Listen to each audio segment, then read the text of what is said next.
Bienvenidos sean todos a Gente Brillante, tu programa de coaching y desarrollo personal y profesional. Desde aquí agradeciéndoles siempre a mi querido Tony Sánchez de Mindalia Plus, que está ahí montando todo el contenido a través de su canal de YouTube, y también a mi querido Sergio Alberto y David Cantarero en los controles de Libertad FM, que gracias a ellos también llegamos a cada uno de sus hogares. Quien les habla, Andrea Villamizar, tendré el lujazo de acompañarlos durante estas próximas 2 horas de programa. También mandándole un beso y un abrazo a mi querido Quique Jurado, el director de este programa, que está ahora en este momento intensísimo haciendo un practitioner en PNL maravilloso, donde están más de 70 personas disfrutando de ese mundo de la PNL que es tan maravillosa. Y por supuesto a Martica, nuestra productora, que está ahorita sintiéndose un poquito malilla, y esperamos desde aquí que se recupere muy pronto, que le mandamos un beso y un abrazo y que bueno, que gracias por hacer posible este maravilloso programa, porque bueno, mucho el trabajo que ella hace para poder llegar también y llevarles las personas más brillantes en el mundo del desarrollo personal, del emprendimiento, de la cultura. Y bueno, no, sin antes haberlo hecho con muchísimo amor siempre. Voy a comenzar este programa con una invitada súper especial, alguien que me llena de mucha ilusión entrevistar. Bueno, ella es una conocida de la casa, una persona a quien quiero muchísimo, es una mujer maravillosa, espléndida, y creo que no había una mejor manera de empezar este programa el día de hoy que con Miriam Díaz. Esta auxiliar de vuelo es una gran enamorada de la aviación que un buen día sintió una gran curiosidad por el mundo del coaching, la inteligencia emocional y la PNL. Tal fueron sus ganas por conocer estas disciplinas que actualmente está terminando su máster en la escuela Darte Human and Business School y se va a formar en el máster y trainer de PNL en Darte. Miriam quiere fusionar estas dos pasiones, la aviación y el desarrollo personal, para aportar a aquellas personas que se mueven en avión habitualmente, como los trabajadores de las líneas aéreas, tripulantes, pasajeros, etc. Pero también para ayudar a personas que han sufrido accidentes aéreos o tienen miedo a volar. Bienvenida Miriam, bonita, ¿qué tal? ¿Cómo estás? Hola, ¿qué tal? Buenos días. Súper ilusionada de estar aquí contigo y con todo el equipo. Aunque bueno, Kike está ahí con su practitioner y Marta, le mandamos un beso súper, súper fuerte para que se ponga buena pronto. Y súper ilusionada, súper preparada aquí contigo. Miriam, cuéntanos de ti, ¿cómo llegaste al mundo de la aviación? ¿Cómo despertaste esa curiosidad por los aviones? Pues bueno, la verdad que de siempre, el mundo de la aviación me había encantado y yo siempre me veía con mi maletita y mi trajecito por el aeropuerto, ¿no?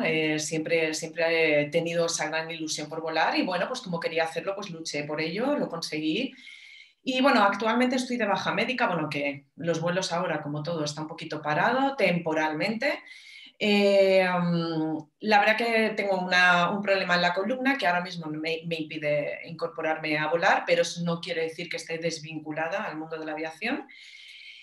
Y entonces, pues bueno, durante este tiempo en el que yo sanaba mi espalda y demás, pues decidí ocupar ese espacio de tiempo en qué podía hacer que realmente quisiera hacer, me llenara y pudiera fusionar la aviación con ese nuevo querer hacer, ¿no?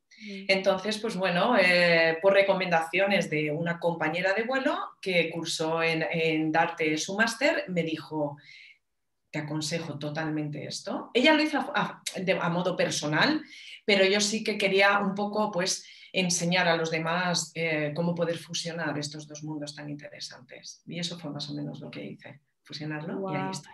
Claro, me parece una fusión súper interesante. ¿Y cómo llegas a, cuando empiezas a estudiar en el mundo del desarrollo personal, te das cuenta de todas las herramientas que hay a través del coaching, la PNL, la inteligencia emocional?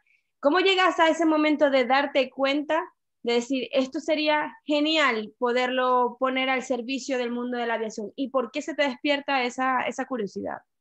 Pues mira, fue algo muy curioso porque en una de las 1000 dinámicas que Darte siempre nos enseña, eh, me di cuenta que en determinados momentos del avión en los que yo había estado sometida a una presión, entre comillas, o un conflicto, por ejemplo, un pasajero que sin previamente haber tenido este tipo de problema, entra en pánico por una determinada fase de vuelo o una turbulencia muy fuerte, de repente entra en pánico, se quiere levantar, yo en ese momento no sabía muy bien cómo actuar, tenemos unas nociones básicas que nos funcionan muy bien y que nuestra compañía nos enseña perfectamente, pero que con el desarrollo personal he sido consciente de que se quedan cortas, ¿no?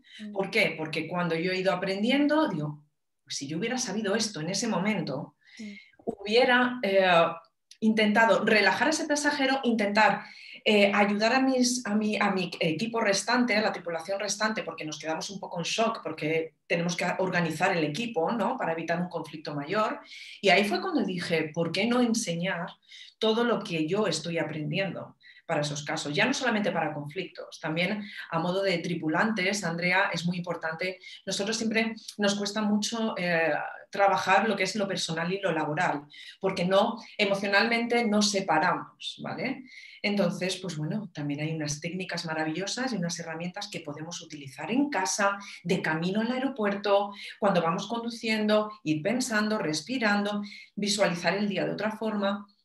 Y todo eso me hizo pensar, ¿por qué no? Porque en verdad que en aviación, en ese aspecto, estamos un poco, entre comillas, abandonados y abandonadas, ¿no? Creo que es una formación muy, muy, muy necesaria, muy necesaria. ¿Cuál consideras tú que sea como la exigencia mayor que tiene una persona que trabaja en el mundo de la aviación? Pues mira, una de las exigencias a modo de tripulante, yo te hablo desde mi empatía y como tripulante, el saber gestionar lo personal con lo laboral.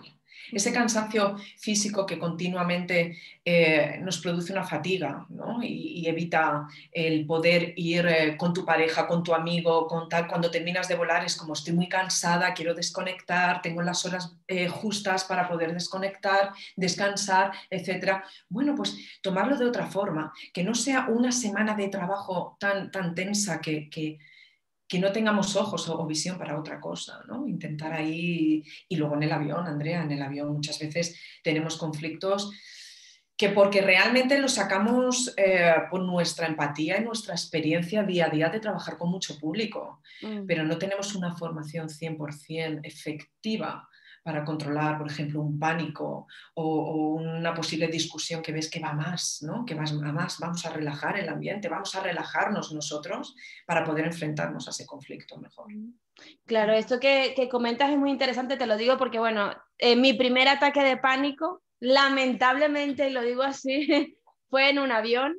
La primera vez que yo experimenté lo que llaman un ataque de pánico, que sentía que me iba a morir, fue en un vuelo. Yo no vivía aquí en España, pero estaba viajando de Madrid a Roma, y de repente empecé a sentir como esa sensación de asfixia, y yo recuerdo nada más llegar a la azafata, la veo y le digo, ¿me puedes traer un vaso con agua? Y ella me trae un vasito de plástico con agua y claro, yo no era capaz ni siquiera de tragar, o sea, de tragar, ¿no? O sea, era una sensación como de asfixia que dije, wow. Y yo me trabajé mucho con dinámicas de PNL, esto del ataque de pánico, porque yo no le tengo miedo a los aviones, pero sí era una sensación de asfixia, como que me faltaba el aire, era como una claustrofobia. Y incluso cuando voy a hacer vuelos largos, me trabajo mucho eso porque sé que no es ¿sabes? Una cosita de 2 horas y ya me bajo del avión. No vas a pasar 9 horas montada en un avión, sentada en una silla, cerquita de otra persona, ¿no?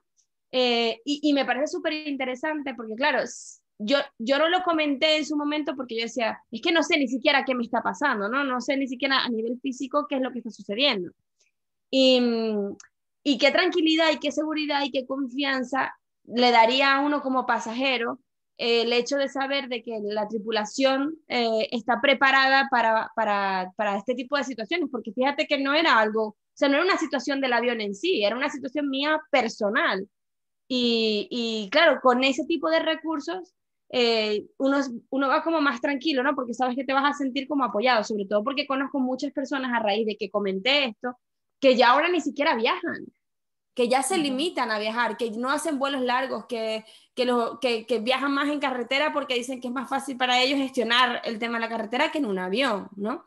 Desde que tú comienzas ese proceso a formarte en Darte y a trabajar con este mundo del desarrollo personal, ¿cuál crees tú que sea la propuesta que podrías ofrecer o que podríamos trabajar a nivel de tripulación, a nivel de pasajeros, para llevar esto mucho más allá, ¿no? Para hacerlo como mucho más amplio?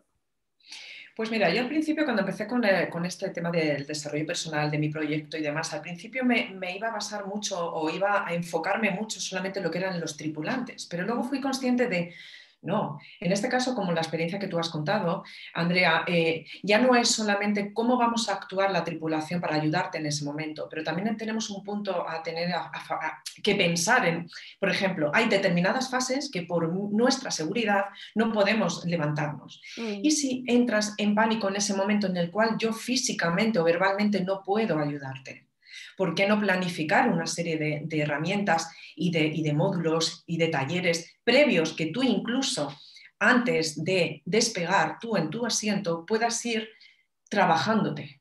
Si es un momento, un periodo del vuelo, Andrea, en el cual yo estoy de pie y yo te puedo ayudar, por favor, te voy a ayudar siempre y te voy a traer conmigo, te voy a preparar una infusión si lo crees conveniente, vamos a hablar, vamos a dialogar, te voy a contar qué es ese sonido que tú interpretas como algo negativo que realmente solamente es un aviso de que el comandante necesita que ser atendido en ese momento para cualquier cosa.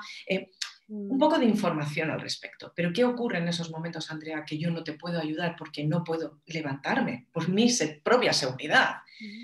Pues si en ese momento tú tienes esas herramientas como pasajero, estás sentado y dices, vamos a ver, respiro, voy a utilizar esta herramienta de PNL que Miriam me ha enseñado previamente, que yo me he descargado en mi casa, que lo he escuchado, qué tal, voy a ponerlo en práctica. Y en el momento que yo me pueda levantar, ahí ya te volveré a enseñar y te volveré a decir y apoyar. Pero es muy importante sentirte acompañado de alguna forma en determinados periodos de vuelo. Claro. Es muy importante. Yo creo que sí es importante según lo que comentas y bueno, yo me lo imagino porque este no es un tipo de trabajo que sea como muy convencional, aunque sé de muchas personas que soñaron en algún punto ser parte de la tripulación de vuelo, pero es un trabajo muy exigente a nivel emocional, a nivel energético, a nivel mental, porque claro, son muchas cosas las que tienes que tomar en consideración cuando estás en ello. Y también son muchas las horas que le dedicas al trabajo, ¿no? Y hablábamos mucho de la importancia del equilibrar la parte personal con la parte profesional. ¿Cómo eh, o qué herramientas o qué tips puedes empezar a darnos en función a esas personas que trabajan en este tipo de sectores, cuando el nivel de exigencia es tanta, para empezar cómo hacer ese proceso de autorregulación personal para dar el mejor servicio, pero también tener una mejor calidad de vida? Claro, es que la calidad de vida y además en temporadas altas, por ejemplo, yo siempre pongo el mismo ejemplo, verano, temporada alta, también más calor, más afluencia de gente, los aviones llevan más retraso porque hay más cantidad de líneas de diferentes compañías. Entonces, en verano para nosotros es emocionalmente y a nivel de personal es caótico, o sea, es caótico. Entonces, ahora que ya tengo unas herramientas, ahora digo, puede ser caótico, pero mejor para llevar, ¿no? Entonces, lo primero de todo, y ahora sí que soy muy consciente, es en el momento que nos bajemos del avión y ya nos vayamos a nuestros coches para irnos a casa, en ese momento tenemos que desconectar. Ya está, nuestro trabajo está terminado, no podemos llevarnos a casa. Uy, el pasajero este, fíjate cómo ha llorado, pobrecito, fíjate que mira lo que le ha pasado, qué tal, que no, porque somos humanos y porque vemos sentimos, percibimos muchas emociones diferentes a lo largo del día, ¿no? Y eso al final, si tú emocionalmente no estás descansada o no estás preparada, te lo llevas a tu campo personal. Entonces llegas a casa y estás cansada y estás mal y estás... ¡Fum! Vamos a intentar, lo primero de todo, separar trabajo de tu vida personal. Cuando llegues a casa, no tardas nada, 10 minutos, disfruta de tu ducha. Tu día ya ha terminado. Mañana será otro día. Disfruta este momento, disfruta con una buena película, disfruta con tal. No te centres en, tengo 8 horas para dormir, mañana voy a no sé quién, con quién vuelo, tal, no sé qué. No. Por la mañana cuando te levantes y te estés tomando tu café, a ver, voy a chequear con quién volaba y dónde voy, porque eso es importante. Muchas veces no sabemos ni dónde vamos. Es como, papá. ¿Sabes? Claro, pero eso es igual que cuando tú estás en una, yo siempre pongo el mismo ejemplo, cuando tú trabajas en una inmobiliaria, por ejemplo, tú no sabes a los clientes que vas a atender o qué casas vas a enseñar normalmente. Pues esto es igual. Yo sé que vuelo, imagínate, de 5 de la mañana a 3 de la tarde, ¿dónde voy? Lo voy viendo después. Da igual dónde vaya, yo voy a hacer que ese vuelo tenga una seguridad 100% y que a nivel de confort ayudar y facilitar a que el pasajero vaya como si estuviera en casa, ¿no? Entonces, sí que tenemos que separar muy bien lo laboral y lo personal y yo creo que eso no lo hacemos. No lo hacemos. Vamos continuamente como con un cansancio que se va acumulando y no, hay que desconectar del trabajo cuando llegamos a casa. ¿Qué pasaría si una persona se mantiene En ese nivel de autoexigencia, de Uf. desconexión, de, ¿sabes? ¿Qué pasaría, ya que tú conoces de este tema, qué pasaría en una persona si no hace una medida correctiva? Bueno, pues las relaciones sentimentales acaban. Estás cansado, si eres chica, normalmente tenemos muchísimos problemas con nuestra menstruación, hay meses que Ah, directamente ni las tenemos. Si eres chico, pues estás completamente agobiado, cansado, la piel súper irritada de todo el día de ir afeitado, de los cuellos de la camisa, sudamos, tal. Todo eso crea un estado de agobio a nivel tuyo, ¿no? A nivel tuyo. Y claro, y las relaciones sentimentales se acaba, porque ¿qué ocurre después de 5 días volando a tope y llegas a tu casa que lo único que quieres es pillar la cama y dormir? Y te dicen, hemos quedado para cenar, y tú dices, ¿a qué hora? Madre mía, llevo toda la semana levantándome a las 4 de la mañana y quieres quedar a las 12 de la noche para ir a tal. Mm. Ya empiezas a discutir. ¿Por qué? Porque realmente te tienes que permitir un día para ti, para descansar. ujú. Y no lo hacemos. ¿Por qué? Porque decimos, no, jo, es que es verdad, es que él también, claro, quiere salir o ella también quiere salir y tal, y no sé qué, y lo vamos dejando. ¿Qué pasa? Que vamos acumulando un cansancio, Andrea. Y eso al final acaba en una discusión. Por ejemplo, yo creo que es una de las cosas que más nos perjudica, fíjate lo que te digo. Porque a nivel físico, pues bueno, pues sí, el dolor de espalda, no cojas maletas, al final por agilizar el embarque siempre atiendes a ayudar con una maleta y la espalda también se... Mm. Pero yo creo que a nivel personal nos machacamos. Qué interesante, de verdad que a mí me fascinan este tipo profesiones porque, bueno, quizás que uno lo da como por sentado, ¿no? Es como la persona que maneja o que está en el metro. Uno siempre da como por sentado que esa persona está allí y el metro se mueve de un lado a otro, ¿no? Pero luego no haces conciencia como de, bueno, las repercusiones que puede tener a nivel personal es tener ese tipo de cargo de responsabilidad, ¿no? Em, ¿Cómo crees tú que una persona que trabaja en este mundo puede trabajar la empatía y también el estado desde donde me posiciono justo antes de comenzar mi labor profesional, ¿no? O sea, yo decía, la preparación previa para ese momento de entrar, prestar el mejor servicio. O sea, ¿cómo trabajarse esa parte interna? Normalmente cuando tú ya has terminado tu chequeo, ¿no? Tus materiales de emergencia, has preparado tu briefing, etcétera, etcétera, y ya estamos cada uno en su posición para dar la bienvenida al pasaje que ya viene por el finger, en ese momento ¡plic! Empezamos con la empatía. Es decir, con una buena sonrisa, ¿qué tal está? Buenos días, porque nuestra función y nuestro trabajo, aparte de la seguridad, que es lo principal, es hacer que ese viaje para ti sea especial. ¿No? Que te sientes, que estés cómodo, que tiene calor, tiene tal, quiere esto, quiere estar ahí, ahí. Pero es que esa empatía se va generando y va creciendo día a día con la experiencia. Mm, Al principio, yo recuerdo cuando yo entré, que yo normalmente soy una persona muy extrovertida, yo era como, quiero ayudar a esto, quiero ayudar a tal, pero luego ya te vas poniendo tus limitaciones. No, si ayudas mucho a esta persona, la otra te va a necesitar. Entonces yo siempre centro, yo cuando muchas veces hablaba con mis compañeros, yo siempre me centraba en prioridad, prioridad. Ayudamos a todo el mundo que nos lo pida, pero prioridad, por ejemplo, mamás o papás con sus bebés, que siempre vamos cargados con un montón de cosas, vamos a intentar ayudarles para el bebé, tal, y la gente muy mayor. Gente muy mayor, pues que, no, que la gran mayoría no está acostumbrada a viajar y bueno, pues necesita un poquito de sentirse. Y luego son los más agradecidos, ¿no? Los que te dicen, mm. ay, muchas gracias, hija. Y ahí es como que, boom, se relaja, ¿no? Pues pero esa empatía la vas usando según vas recibiendo de los demás también. Claro, Que eso yo es creo que importante. esto que de lo que nos comentas es como un bien muy necesario que hace mucha falta, que de verdad creo que le facilitaríamos la vida a los profesionales que se dedican a esto y también, como dices tú, no solamente es la tripulación, sino los pasajeros que utilizan este tipo de servicios y creo que es sencillamente apasionante escucharte, ver lo que estás dispuesta a ofrecerle al mundo y nos apetece muchísimo que llegue ese momento de ver a Miriam en acción, llevando al mundo al desarrollo personal a un servicio y a un estilo de vida que es tan necesario y que tarde o temprano lo usamos todos lo necesitamos y todos nos movemos y todos viajamos, por así decirlo, ¿no? Y la tripulación también creo que es parte fundamental de conocer esto y como dices tú muy bien, hacer ese trabajo personal para ser una mejor persona, pero también una mejor profesional. Así Sí. que Miriam, Me ha encantado hablar contigo, de hecho se me ha hecho súper cortita la entrevista, pudiéramos hablar horas enteras. De verdad, muchísimas gracias por haber estado con nosotros y te deseamos siempre, siempre, siempre lo mejor. Muchísimas gracias a vosotros por la invitación y un besito grande para todos. Con Miriam nos vamos a una pausa muy cortita, pero ya volvemos con más de Gente Brillante.